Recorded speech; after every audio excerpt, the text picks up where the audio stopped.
let's talk about growth versus dividend or blue chip. Okay. I had a client who I was talking to. He was interested in gold. He said, here's the problem, Adam. My advisor tells me I need the income, and gold doesn't pay a dividend or a yield. And so I really can't move into gold as much as I believe it's probably a good thing to do because I need the income. I asked him, I said, are you sure you're not confusing income with total asset value? He said, what do you mean? I said, well, look, the income that you're getting may be great, but how is the terminal value? How is the asset value later on when you go to sell it? Because if the asset value is down significantly, that income that you received really didn't help you much. Okay? For example, let's say I buy a home for $1 million that is an investment property that I rent out for $5,000 a month. And let's say I hold that home for 10 years and I get that average of $5,000 a month. That's $600,000 in income.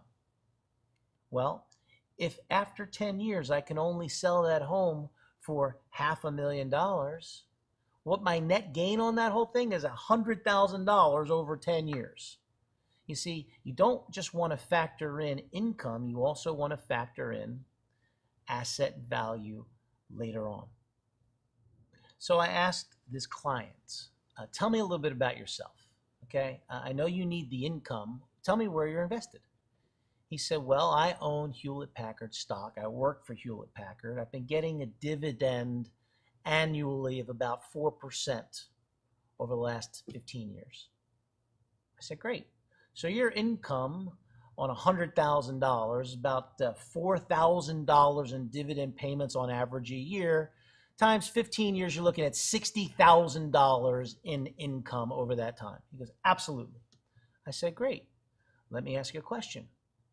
What is the value of Hewlett-Packard stock today versus where it was? He said, well, the stock's not doing so good. I said, let's take a look. And we looked, and the reality was that his Hewlett-Packard stock was down 75% from the time he really acquired it. See, while he got $60,000 of income, his $100,000 in stock was now only worth $25,000 15 years later. And what this client really then learned was while he was getting income, he was really actually losing on his investment because the investment was losing value. Now, this led me into an even bigger discovery process.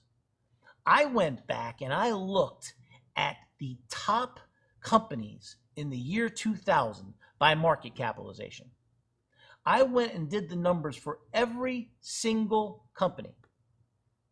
General Electric, Cisco, ExxonMobil, Pfizer, Microsoft, Citigroup, Vodafone, Royal Dutch Shell. Of those 10, only 2 remain, Microsoft and Exxon. All of the others are no longer in the top 10 by market cap. Okay. So I then went and looked, all right, well, let's see what the performance has been. The stocks that pay a dividend are referred to as blue chip stocks. Okay? In the year 2000, General Electric was trading at $59 a share. Today, it's at $24 a share. It's down 59%. Okay? Cisco was $79 a share. Today, it's $32 a share. It's a drop of 59%.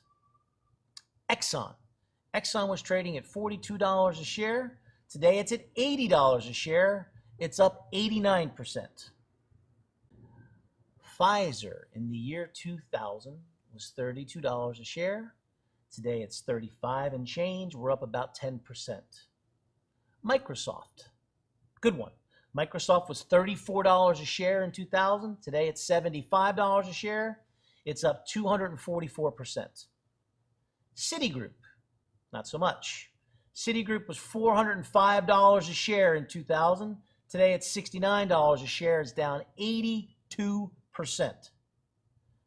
Vodafone was $231 a share in the year 2000. Today it's at $28 a share. It's dropped 87%.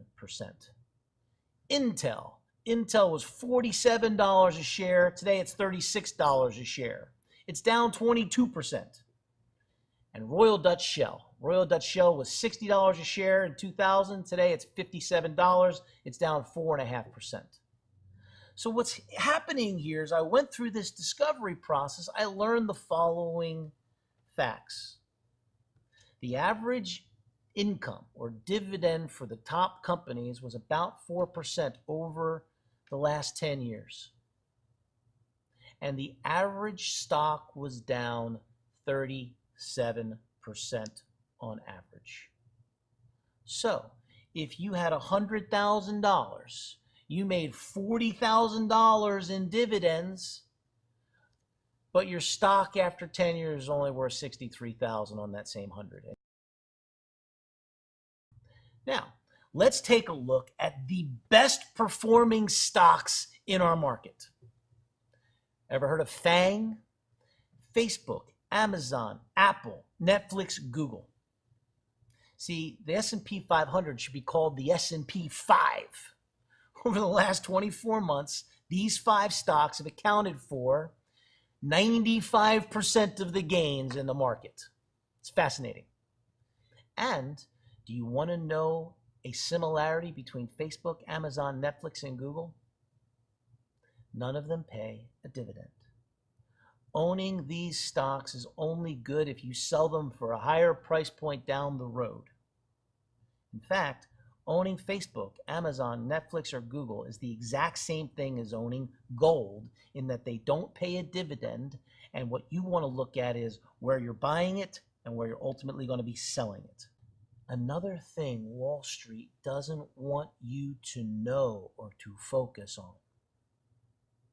See, what's important when you're looking at an investment is not just the income you derive, but also the asset value. And if you're buying an asset that's losing 40% over 15 years, how is that asset a good investment for you? Because while you're gaining income, you're losing value. So be careful when someone tells you you need income, where you're getting that income from.